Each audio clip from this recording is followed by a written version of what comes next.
déjà le mois de novembre. Tiens, salut. J'imagine que vous aussi, vous êtes ici pour le club littéraire La lecture, une bouchée de plaisir. Mais moi aussi, j'avais hâte de vous revoir. J'ai comme l'impression que mes amis bibliothécaires, Brigitte et Louis, sont toujours pas ici. Mais surtout, je pense bien que vous allez les rencontrer très bientôt. Ben tiens, une autre lettre. Ça doit être elle. Oui, tiens.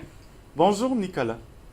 As-tu remarqué, depuis quelques semaines, que tu n'entends plus le chant de plusieurs oiseaux qui te réveillaient pourtant cet été? Oui, c'est vrai. Eh bien, la réponse à ce mystère est scientifique. Mais pourquoi ne pas en apprendre davantage à travers une histoire? À très bientôt, Louise et Brigitte. Ah, ça doit être l'histoire. Mais oui, tiens donc. C'est ici le Panama. Une histoire de migration. Ben, est-ce que tu sais c'est quoi un peu la migration? En fait, c'est quand une espèce animale fait un long voyage périodique pour revenir à son point de départ ensuite. Et puis plusieurs espèces d'oiseaux pratiquent la migration. Je vous présente donc Plume, mon ami, une paruline. Alors, quand Plume, la jeune paruline mâle à calotte noire, se réveilla ce jour-là, le bout de ses pattes était glacé. Jamais il n'avait eu aussi froid. Mais si on était encore en août, une fine couche de glace scintillait sur chacune des feuilles de sa demeure, près du cercle polaire arctique. Plume frissonna, en partie parce qu'il avait froid, et en partie parce qu'il était bien excité.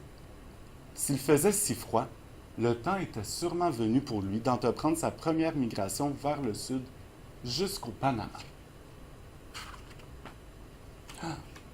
Mais où étaient donc toutes les autres parulines?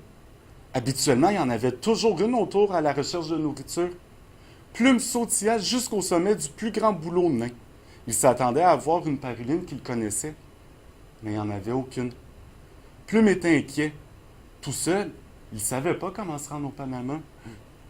Est-ce que Plume va se rendre à temps? Chose certaine, je pense qu'il va le vivre plusieurs aventures à travers les pages de ce livre, comme ici. Tu sais, c'est pas juste les parulines qui font un voyage migratoire. Puis là, je te mets au défi avec ton professeur. Va à la bibliothèque, puis trouve 5 autres espèces d'oiseaux qui font un voyage migratoire annuel.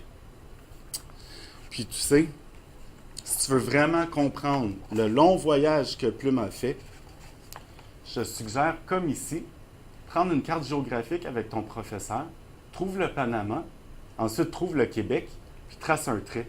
C'est surprenant, hein? Mais tiens, ça me donne le goût d'en découvrir plus sur la migration. Mais en attendant, je te tends mon livre. Puis maintenant que tu as découvert l'histoire de Plume, notre petite paruline, est-ce que tu as découvert d'autres oiseaux qui font le voyage migratoire? Je pense par exemple, tiens, la bernache du Canada. On se voit le mois prochain. Salut!